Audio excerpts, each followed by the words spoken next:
हमारे गुरुजी का हो सकता है, नहीं हो सकता। और आपको पता चलेगा 27 साल में आप कितने गुरुजी के सत्संग सुन लेना, कितनी गुरुजी की पुस्तक पढ़ लेना।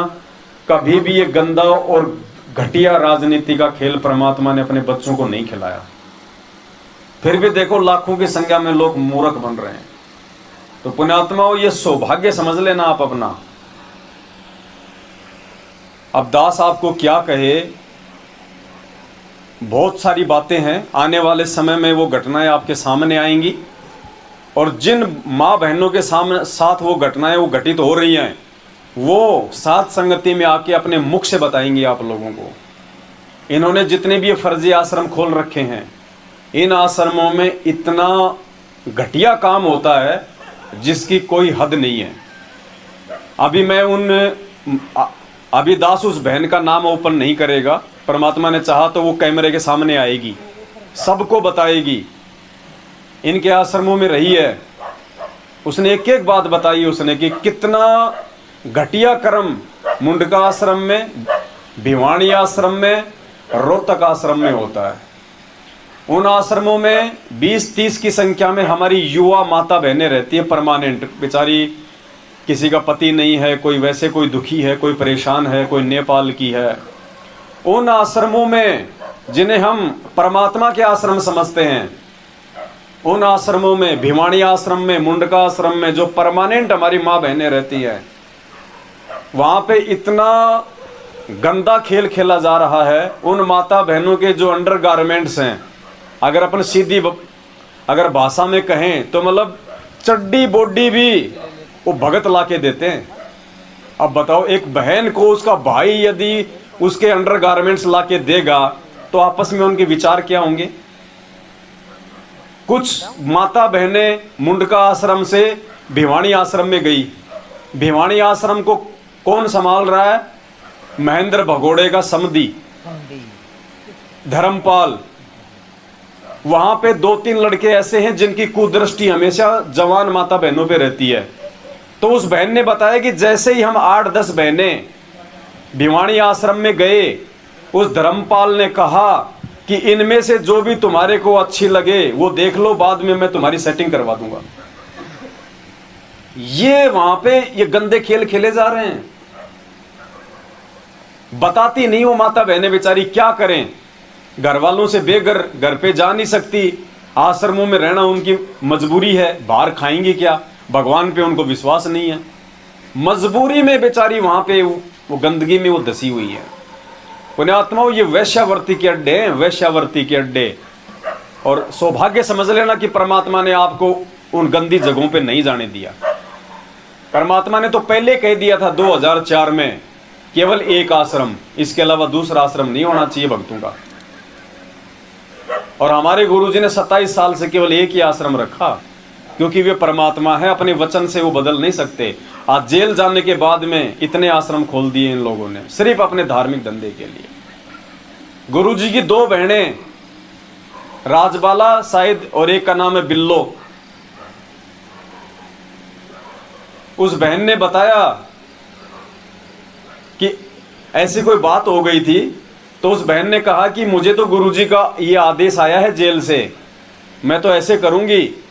तो गुरुजी की दोनों बहनें क्या बोलती हैं? गुरुजी की नहीं चलेगी, जो महेंद्र भगत जी कहेंगी वो चलेगी आश्रमों में।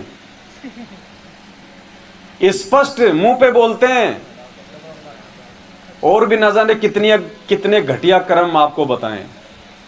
वो बहनें आएंगी सामने, वो कैमरे के सामने आएंगी, आपको खुल के बताएंगी, वो सारी बातें बताएंगी। और सबसे ज्यादा नीचता का प्रमाण, जब वो बहनें आएंगी कैमरे के सामने, आप देखना उनके हाथ के पलस्तर बंधे हुए हैं। इन मैनेजमेंट वालों ने उनके हाथ तोड़ दी बेचारियों के, मार मार के। फोटो है मेरे पास में। लेकिन वो सामने आएंगे तो आप उनको हकीकत में आप उनको देख लेना। बेचारी की ये जो स्तन है दूधी, यहां पे उसके लील पड़ी हुई, लील।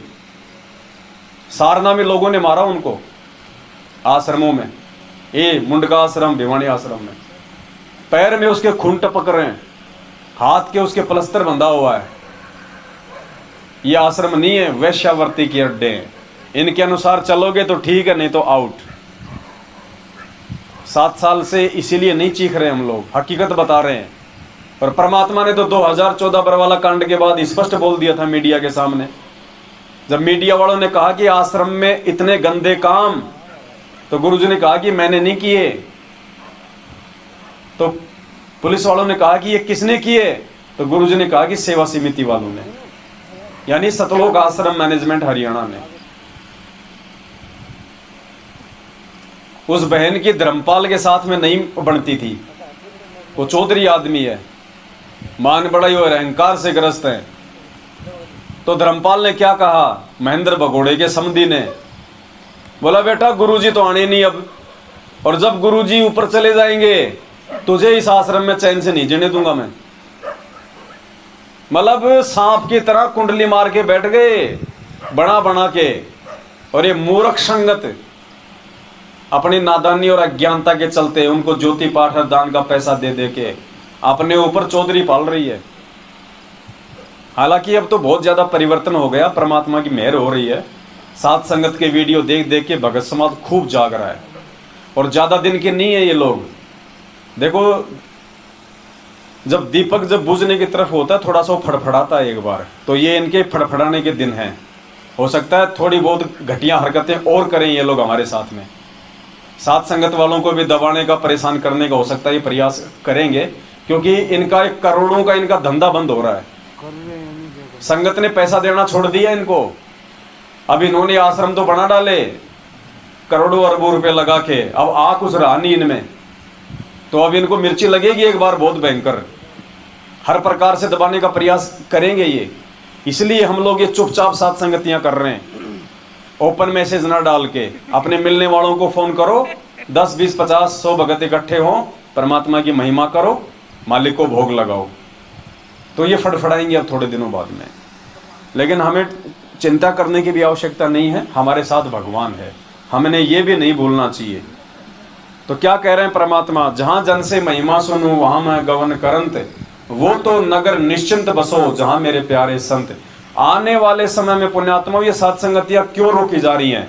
ऐसे नहीं रोकी जा रही है लोग, ये काल भगवान का प्रेशर है मैनेजमेंट के ऊपर, क्योंकि काल भगवान को पता है कि जहां जहां धरती पे उस विनाशकारी समय से पहले इस पूर्ण परमात्मा सतगुरु रामपाल जी भगवान को भोग लगेगा, जिस जिस घर में, जिस जिस गांव में, जिस जिस बस्ती में, परमात्मा के वचन अनुसार पूरे गांव की रक्षा करेगा मालिक। और वो चाहता है विनाश करना, तो उसको तो टेंशन हो रही है कि ये नगर तो मेरी पहुंच से बाहर निकल गए, ये बस्ती, ये गांव, ये घर तो मेरे विनाशकारी समय में मेरी पकड़ से बाहर हो गए। इसलिए वो अपने एजेंटों में कुप्रेरणा करता है, इन मैनेजमेंट वालों में, इन कोऑर्डिनेटरों में, नामदान संचालकों में, कि जाओ और सात संगतियां रुकवाओ। इसलिए काल भगवान के दबाव में आके, काल प्रेरणा से ये लोग इस धर्म के काम को रुकवाते हैं। ये बताओ हम क्या कर रहे हैं यहाँ पे? उसी गुरु को भोग लगा रहे हैं, उसी गुरु की महिमा गा रहे हैं, अपना भंडारा करके खा रहे हैं। बताओ हम क्या कर रहे हैं यहाँ पे? हम कोई पैसे की उगाई नहीं कर रहे, कोई राजनीतिक काम नहीं कर रहे, गुरुजी की बदनामी वाले काम नहीं कर रहे, फिर भी उनको जलन क्यों? काल भगवान का प्रेशर है। तो ध्यान से सुनना पुण्यात्माओं, 3 मिनट का सत्संग है। जिस काम के लिए हम आए हैं वो काम करना बेहद लाजमी है। अगर आप जी 20 मिनट मुझे सुनते हो तो 3 मिनट आप परमात्मा का सत्संग विशेष ध्यान से सुने आप, क्योंकि ये निष्कर्ष होता है, हमारा आधार है, ये सात संगतियों का आधार है परमात्मा का।